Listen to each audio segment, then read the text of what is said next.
Even in the middle of a meeting, the winged beastman guard never lay off of my person. I hope you enjoy your stay in this fantastical realm.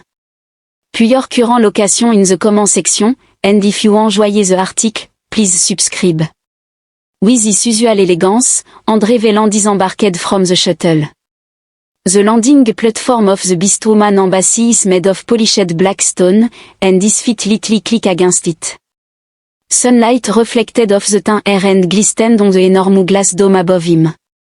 Supported by a network of gravitational fields and magnetic onshore, the embassy swam low above the contentious planet of Virean. The structure resembled a palace crafted from crystal and steel. It was expansive and angular, with an exotic yet refined style. The legaturier around him, interpreté made a law of noise, and silent, sleek surveillance drone hovered above. I looked across the audience. André fiddled with the collar of his diplomatic corps outfit, trying to figure out where his designated bodyguard was. The time he had to wait was little. He felt a sudden rush of air and then heard a resounding crash from behind his chair. In a half cocoon formation, two powerful wings encircled André's shoulder before he could turn around, drawing him back into something solid in a gentle firm manner. I breathed in the aroma of untamed flowers and metal. His chair sagged a little under the extra weight. His initial reaction was to stand up and create some space, but the wind tensed enough to restrict him from moving around too much. André, a deep, smooth voice approached from behind him. You are an early human. From what I've heard, your species strong its punctuality. André coquet said ever so slightly, being caught you not to snag the shiny violet fur that suddenly encircled him. Standing at least a head taller than him, she wore iridescent chiari marking engraved onto matte black armor, barely holding her shape in check. Her wings cocked golden glint with every shift, shimmering slightly in the ambient light. Even by human standard, her symmetrical sharpness was appealing, and her visage definitely belonged to beast folk. As she observed him, her calm evaluation and keen interest illuminated her golden eyes. Consistently, André stated, he wasn't expecting a theatrical entrance without becoming angry or withdrawing. He was measured in his tone, not impolite. The security liaison was informed by Ambassador Creve that they would formally meet with me in the council room. I'm not one for protocol, she responded. The word they waste time and leave opening escaped André's lips. I slowly exhaled. Ici. Aurora, you must be. André was finally able to sit up straight after she drew back her wings. That is right. He will now watch out for you. By your side, he always follow.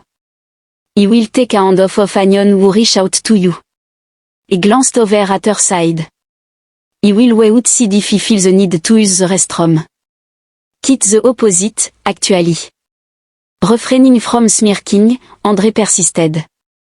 His first day on a peace mission didn't go according to plan. Non-elle, et didn't persevere inept, rater, she was intense. Along the way to the inner chambers, they could feel her wing beats, which were silent yet constant. He didn't speed up to evade her or slow down to make himself look scared, et juste maintained a constant pace. Her aura was intimidating, but André had dealt with narcissistic senator and egotistical warlord previously.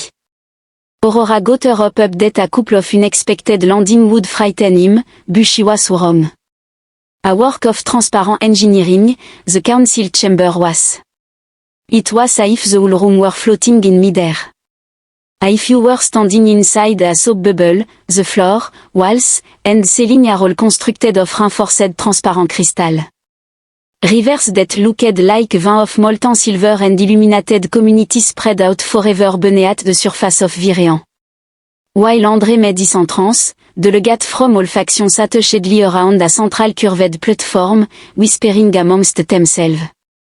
A Edronir, a dozen or so gas shifted to him, a few more focused in interest a Aurora trailed behind him, striding with the precision of a soldier.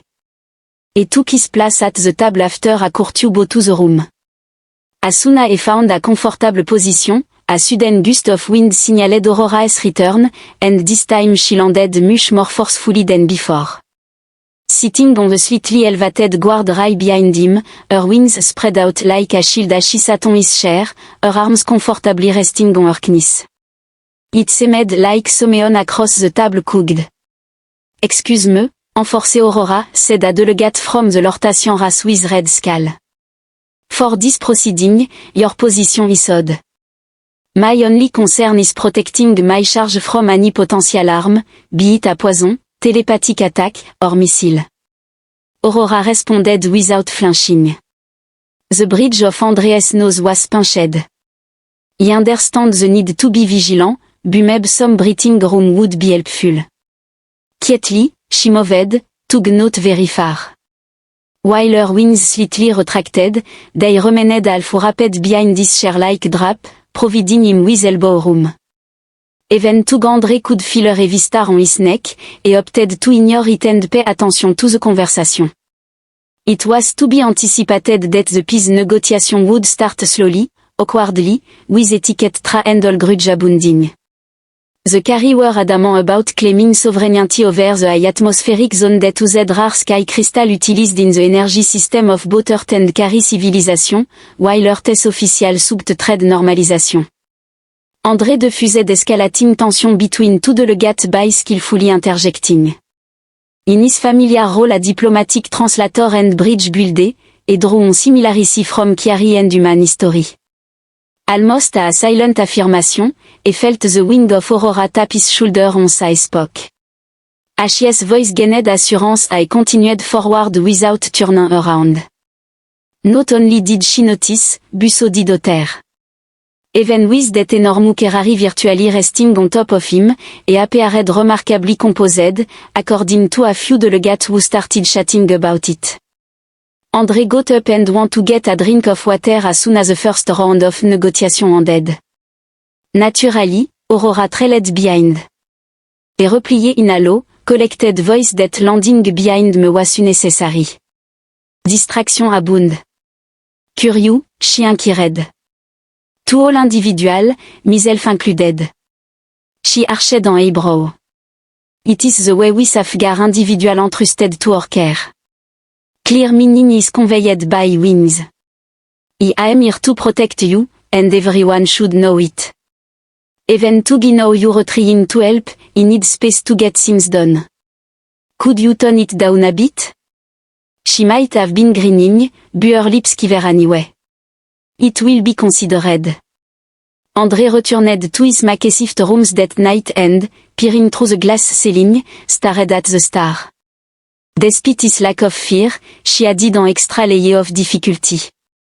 The tip that didn't exacerbate the situation, but rather caused a slight disturbance that caused him to doubt the routine he had become accustomed to. Even after turning off the light, he had trouble falling asleep. Aurora was probably circling overhead somewhere outdoor, and knew that. The following day's events might be anything, but he was beginning to worry that they wouldn't be dull. The following morning, André was up and about before the automated sunrise sequence of the embassy lights had completed. While studying the intelligence report from the previous night, he sat on the edge of his bed, fully dressed, and sipped from a mug of synthetic tea that was only half-weighted. Scratching his head, he noticed a pattern of economic sabotage and small factional disruption on the outering of the Chiari trade network, all of which pointed to intentional interference with the peace effort. Although no action had been taken directly by the saboteur as yet, the pattern was obvious to everyone looking. As the room's shooter shook from a burst of pressure air, he rose up and crossed out the appropriate area on his tablet. Hissing open, the door blocked his path to the control panel. With her wings spread wide and her sense sharp, Aurora swooped in without a signal.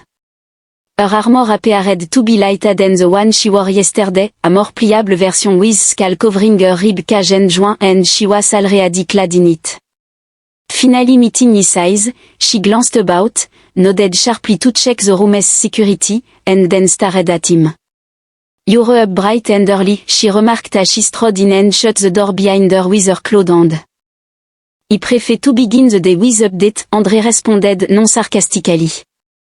Aurora tilted her head, her golden eyes narrowing slightly, and said, helps me figure out who is trying to stab us in the back before breakfast. That isn't hypocrisy. He hesitated before passing her the table containing the summaries d'intelligence. She accepted it silently and began to study it, her face slightly tensed, and noted that she didn't blink much, as if she had been trained to absorb facts rapidly under pressure. This report didn't reach the council, she whispered. Someone filtered the routing node again. Exactly, André chimed in. Someone in this embassy wants the peace process to fail, but they're hidden behind protocol and bureaucracy. And whether it is, they're smart enough to know which data stream no one double check. Aurora put the table back in his hand. After a long moment of silence, she spoke up again, saying, you said yesterday that my presence is distracting. I'll bring you hardware latte. We'll run our own secure loop without role node or council oversight. Her wings brushed against the ceiling as she walked towards the window, and she stared down at Virian's surface below. I had my doubt as well. I apologize if he offended you, André said as he leaned on the table and saw her reflection in the window. Aurora whispered, among my people. I simply need room to think occasionally. Being apart shows distrust. Being close to someone means you're willing to risk everything to protect them. You're not a burden, you're a promise. After giving it some thought, he nodded. However, her promise was interfering with his work. She pivoted, her wings pressed close to her back. Then, let's find a middle ground. During official session, I'll stay behind the line. Outside the chamber, I'll do what is necessary. Her eyes gleamed as she said, you're learning. The mood had already turned so by the time they reached the council chamber, one of the Loraxian delegates had skipped out, and a younger representative had insisted on renegotiating previously agreed clause because he was terrified of me. You, on the other hand, aren't. I've dealt with enough species to know when to flinch and when to stand still. André observed the Carrie ambassador's restrained agitation as his feet bristled slightly. From his seat, he stayed calm, carefully selecting his words to steer the conversation back toward stability. Aurora, with her wings furled buttons, stood a few steps behind him, honoring their agreement. Although she didn't land this time, her presence remained a silent shield. The younger Loracian made a number of provocative statements during the meeting, clearly aiming to get André to react, but he let most of them go unrecognized until he saw his chance and leaned forward. If your people truly desire parody, then you'll agree that a shared resource treaty benefit both sides. So André's nervous breathing as the meeting progressed. Even though Drew mumbled something, the provocation was diverted and the pressure went back to the other side. Aurora remained motionless, but he could feel her silent approval as a gentle breeze behind him. The meeting ended 2 hours later with a temporary consensus restored, but André knew that the fragile peace wouldn't remain for long. After that, he and Aurora went into a separate briefing room, where the walls weren't see-through and the vibe was more casual and less formal. The moment the door shut, Aurora strode over to the main control panel and turned on a localized jamais, saying rather bluntly, someone is feeding that l'oration key d'instruction. Et est too polished for someone supposedly new. He noticed the micro flicker in his left ear as André pulled up the surveillance log. Aurora grinned sharply and suddenly. Then we will flush him out. He will intercept his next channel up. You will be him with an offer he can't refuse. We will watch who he contact. And if the message leaks, we will know who leaked it. They toiled away into the night, concocting the B message and configuring the Dequa data stream. André reclined in his chair, breathing out through his nose. You're good at this, she remarked. He didn't become an elite carry guard because of my charm, she added. Tuggy have been told my landing are memorable. He chuckled once, surprising even himself. And she was right. Aurora, who was efficient, focused, and totally at his inner role, cogged Andreas I more than the screen as the embassy lights faded into the gentle purple of night cycle. But beneath her armored professionalism, there was something softy, a spark that appeared when she spoke simply and without formality. Are you judging my posture? She asked when she spotted him staring. He spoke up, saying, I'm evaluating your effectiveness. In just 2 days, you had protected the mission more than the anti-Earth security staff had done in their entire lives. More times than anyone can count, I've used my wings to abduct you. With a subtle smile, he acknowledged the truth. But you're reliable, I suppose. They remained silent for a while. Her face was illuminated by gentle shadow created by the console light, which brought out the shine in her fur and the curvature of her jaw. At this point, her gaze seemed less menacing. You have more faith in me than you acknowledge, she whispered softly. According to André, he is not the sort to admit. Indeed, I do. Now you must believe me. Things are about to go downhill, and he will be there when we reach a potentially hazardous point. Regardless of your opinion on my landing. After a lengthy period of staring, he finally nodded. Next time, just give me a 5-second head up. He will not make any commitment. She then brushed past him and disappeared down the hall, her movement a subtle a whisper. It was that night when André realized he wouldn't be able to sleep. The soundproofing measures taken by the embassy were ineffective in calming his racing thoughts. If waiting for something to shatter the silence, the regular hum of the atmospheric circulator simply served to extend it. Beneath the citrus ceiling, he lay in the dark, gazing at the faraway arc of the planet below, which glowed like a dormant match. He kept going back to what had happened that day. With this, Aurora had slipped into the shadow of espionage, and the missing data and interruption from the young Laurentian were further complicating matters. Being a bodyguard wasn't her only role. He was confused about her favorite role and how she used it with him. She had brain, muscle, instinct encased in violet fur and wings. Anxiety eventually won out. After getting dressed, André followed his feet as they meandered through the upper hall of the embassy.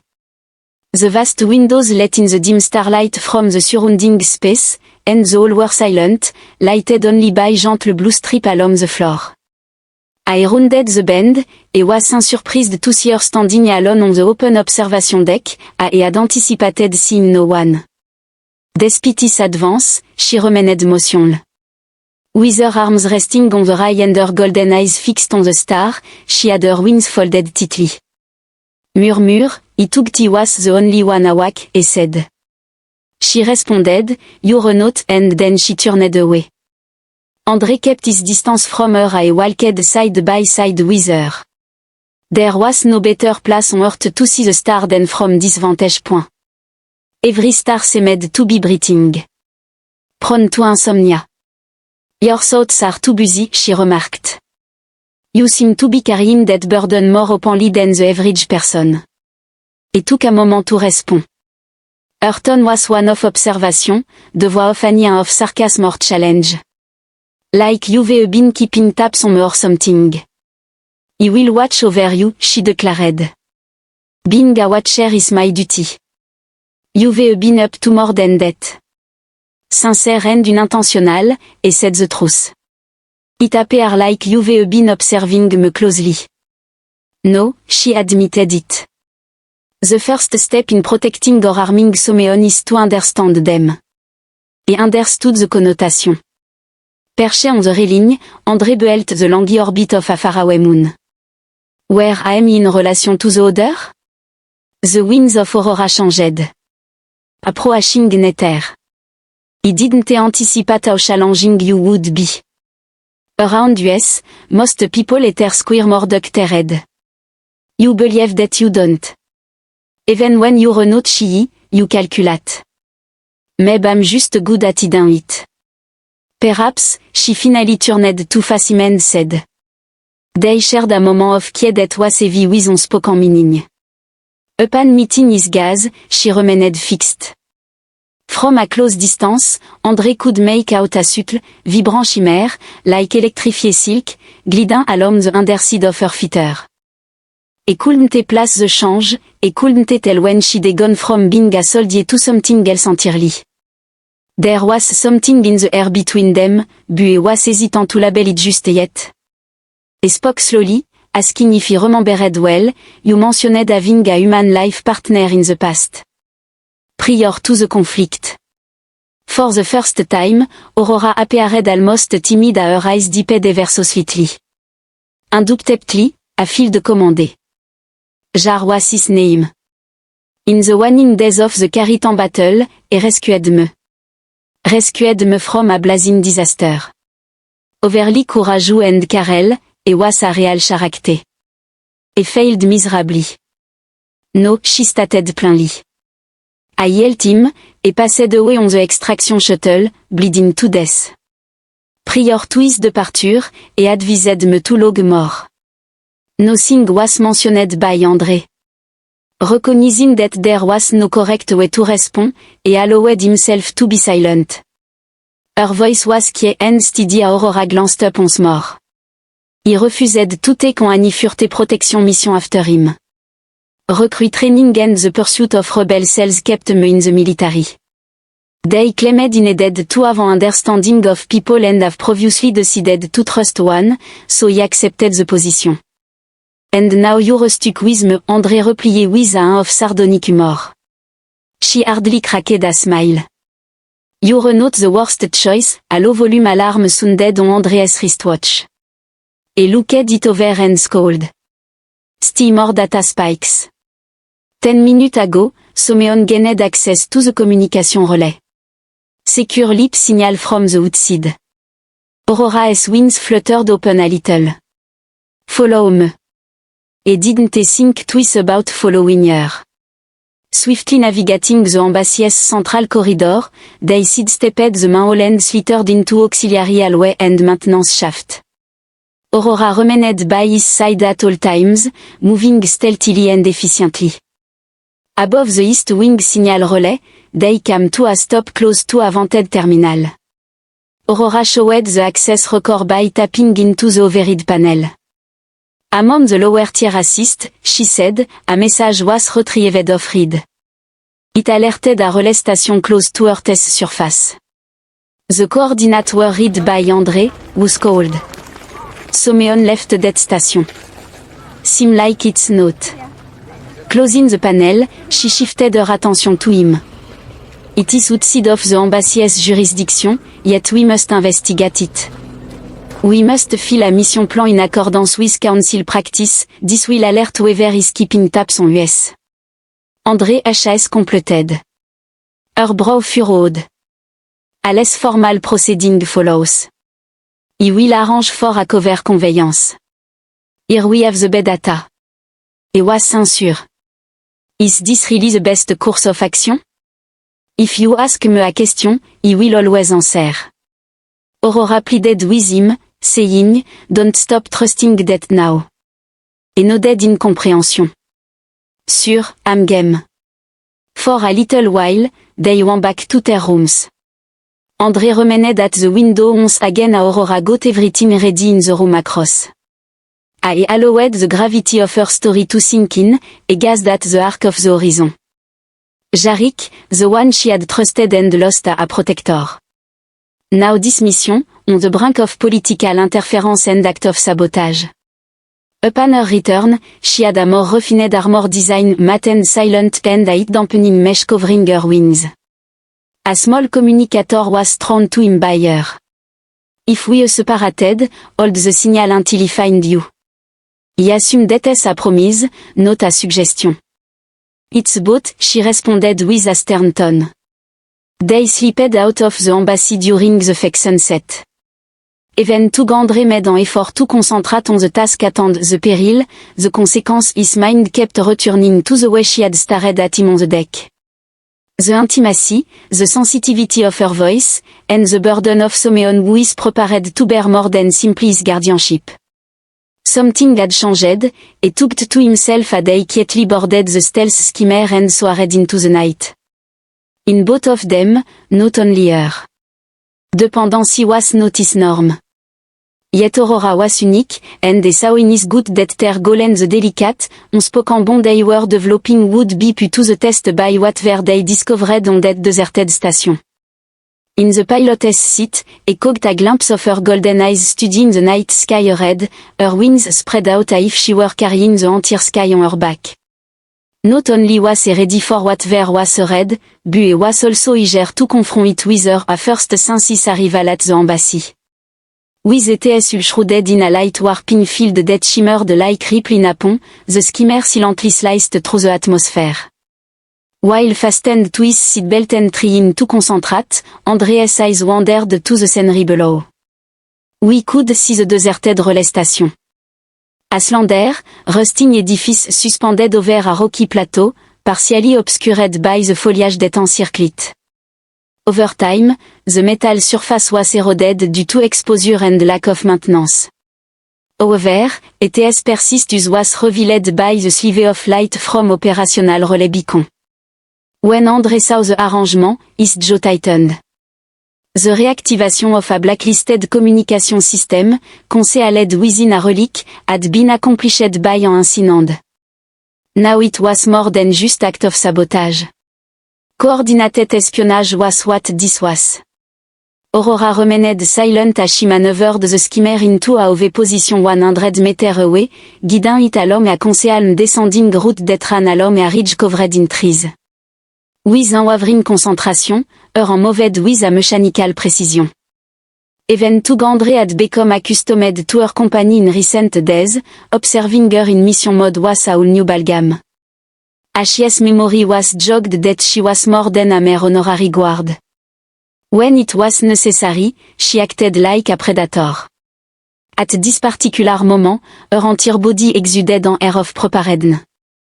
With their boots stomping on the gentle moss and rock, they quietly and swiftly dismounted.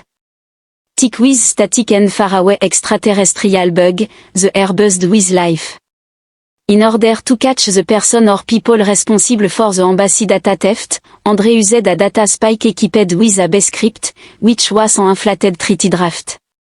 Aurora continued forth, her wings tucked low against her back, her armor nearly disappearing into the rugged landscape. Silence spoke volume and followed her signal, trusting her pace. They discovered the main service hatch welded with a bypass panel at the base of the station, after it had been wrenched open. The work was quick and sloppy, but it demonstrated that the person was familiar with Chiari tech. Andre shook his head and looked at the weir. Not just any grain could have done this. The person terrain were fully aware of their action. Aurora nodded sharply before anchoring down at the entrance. He will take the lead. There was no diss from him. She glided inside with the elegance of a cat.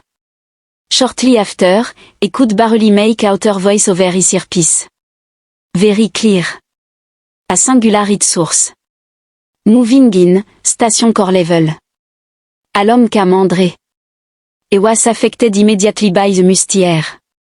The station's interior was dark and dusty, with cable hanging from the ceiling like leaf elvin. But the sound of force was obvious. Key system had some functionality restored, but it was done covertly. The more they dug, the more Andre's got churned at the thought that this building had been lived in, not simply used recently, a they passed landed console and cracked monitor. Food packet, improvised mattress, and even a bundle of encrypted CDs. A long-term resident had made their way here. They came to a halt at the core access tunnel. Aurora lowered her torso and stiffened her wings as she raised to finger. Andre held the data spike in reading and stepped to the side. As usual, she moved silently first, but a pulse tugged one off with a sudden electric pop as she turned the corner. Aurora was thrown backward against the wall, however her armor managed to absorb much of the damage. This didn't pause Andre. He dashed inside and skidded to a halt next to her. Are you alright, she asked, her voice laced with a low growl, as she stood up in response. Her wings somia extended, with singed bu en broken fitter. From above, a distorted bu audible voice said, Someone is watching us. Envoie, you shouldn't have shown up. You're no longer involved, André said, raising an eyebrow. You're meddling with galactic peace talk, which affect everyone. Peace is just a mirage. The voice spat. Progress is being held back by this leash. We were meant to conquer, not negotiate. Aurora looked around the room. Es using Econode to route his signal. E can't triangulate just yet. André connected the spike to the closest console, his finger flitting over the control. Keep him talking, Aurora ordered.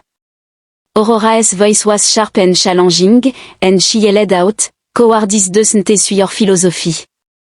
If you believe in conquest, come down and face us.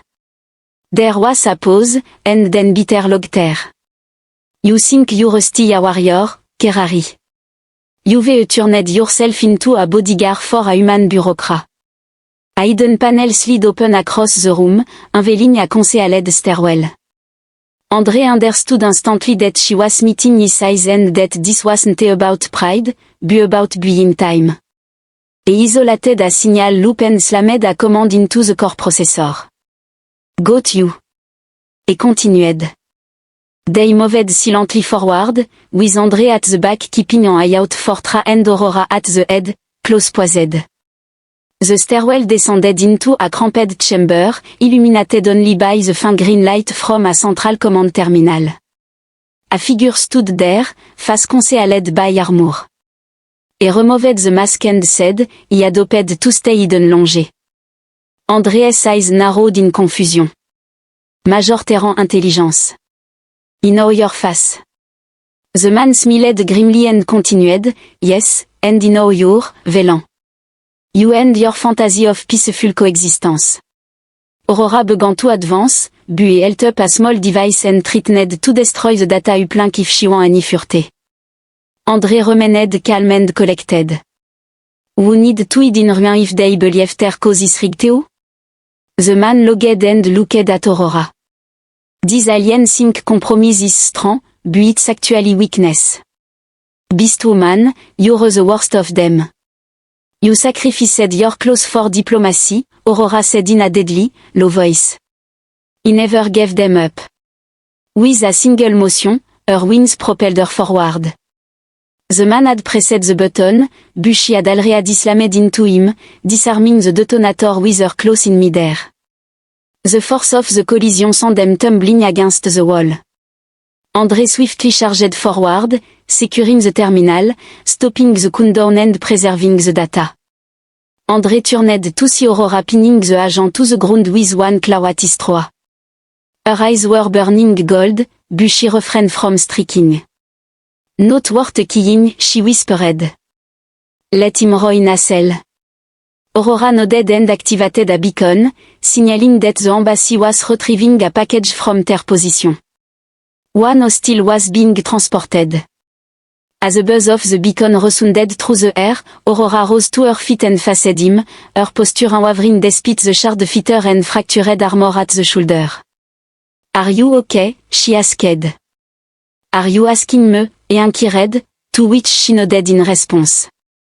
She stared at him for a long time before she moved nearer, finally speaking, you're the one who flew into a live explosive zone to save a treaty. She gently placed her hand on his chest, covering his hat. You would have done the same, maybe, but not with wings, she said, her lips curving into a weary smirk. Then it's a good thing I'm here. Meanwhile, the stars were shining outside once again, and André realized the threat wasn't limited to secret passage or sabotage shame. As they made their way back to the embassy, the star had changed position in the sky, and the artificial sun cycles were beginning to rise through the top panel of the dome. The skimmer coasted into the docking bay without making a scene, était sentir surface scorched and betraying a fin vapor from stress fracture, but undamaged.